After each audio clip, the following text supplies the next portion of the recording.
saya Kurniawan dengan NIM 230 930 811 0016 dari program studi manajemen Sekolah Tinggi Ilmu Ekonomi Makassar Maju. Baik, langsung saja. Di sini saya akan menjelaskan materi yang berjudul analisis laporan keuangan. Baik, di sini ada pendahuluan. Yang pertama itu definisi analisis laporan keuangan, yang kedua itu pentingnya analisis laporan keuangan dan pengambilan keputusan bisnis. Baik, yang pertama itu definisi analisis laporan keuangan adalah proses menilai dan menilai data keuangan perusahaan untuk mengetahui kondisi keuangan, kinerja serta kemampuan perusahaan dalam mencapai tujuannya. Yang kedua itu pentingnya analisis laporan keuangan dalam pengambilan keputusan bisnis, yaitu analisis laporan keuangan penting karena membantu manajemen investor dan kreditor dalam mengambil keputusan seperti investasi, pemberian pinjaman, serta evaluasi kinerja perusahaan. Selanjutnya ada jenis-jenis laporan keuangan.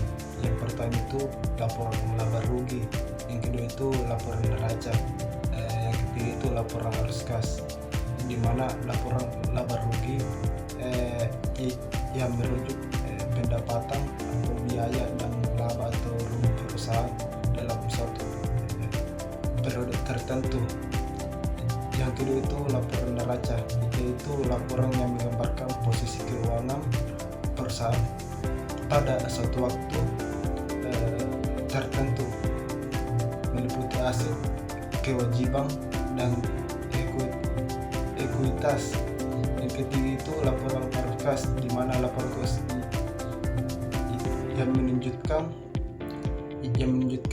aliran masuk dan keluar kas perusahaan dari aktivitas operasi, investasi, dan pendanaan. Selanjutnya yaitu teknik analisis laporan keuangan. Yang pertama itu analisis rasio, yang kedua itu analisis tren, yang ketiga itu analisis komparatif. Yang pertama itu analisis rasio, di mana teknik analisis dengan membandingkan angka-angka dalam laporan keuangan untuk menilai kinerja dan kondisi keuangan perusahaan. Yang kedua itu analisis tren, di mana analisis yang digunakan untuk melihat perkembangan kinerja keuangan perusahaan dari waktu ke waktu. Yang ketiga itu analisis komparatif, di mana analisis dengan membandingkan laporan keuangan periode atau dengan perusahaan lain sejenisnya. Selanjutnya di sini ada analisis rasio. Analisis rasio terbagi menjadi tiga. Yang pertama itu rasio likuiditas, yang kedua itu rasio profitabilitas, yang kedua itu rasio solvabilitas. Di mana yang pertama itu rasio likuiditas, rasio yang menunjukkan kemampuan perusahaan dalam memenuhi kewajiban dan pendeknya. Yang kedua itu rasio profitabilitas, itu rasio yang mengukur kemampuan perusahaan dalam menghasilkan laba dari kegiatan usahanya. Yang ketiga itu rasio solvabilitas, di mana rasio yang menilai kemampuan perusahaan dalam memenuhi kewajiban jangka panjangnya.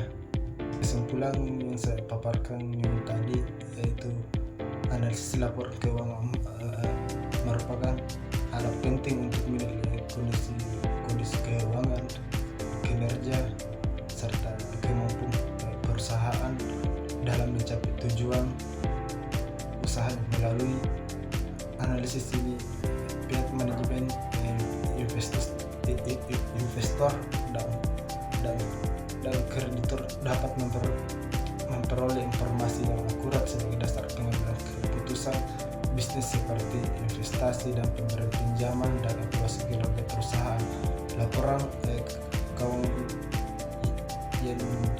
yang dianalisiskan meliputi laporan laba rugi dan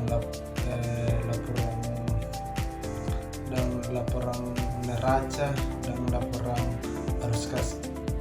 Ketiga, laporan tersebut saling melengkapi dalam memberikan gambaran menyeluruh mengenai pendapatan dan biaya posisi keuangan serta pergerakan kas perusahaan. Dalam pelaksanaannya, analisis laporan keuangan dilakukan dengan berbagai teknik, antara lain analisis rasio, analisis strength, dan analisis komparatif. Analisis rasio yang menjadi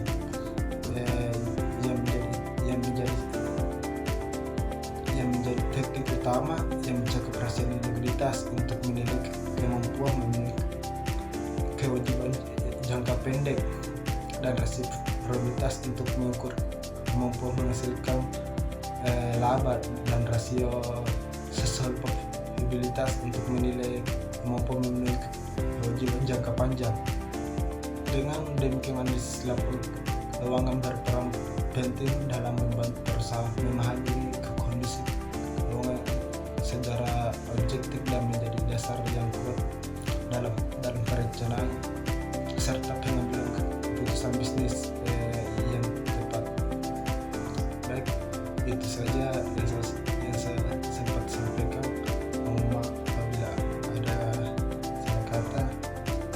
Sekian dari saya. Wassalamualaikum warahmatullahi wabarakatuh.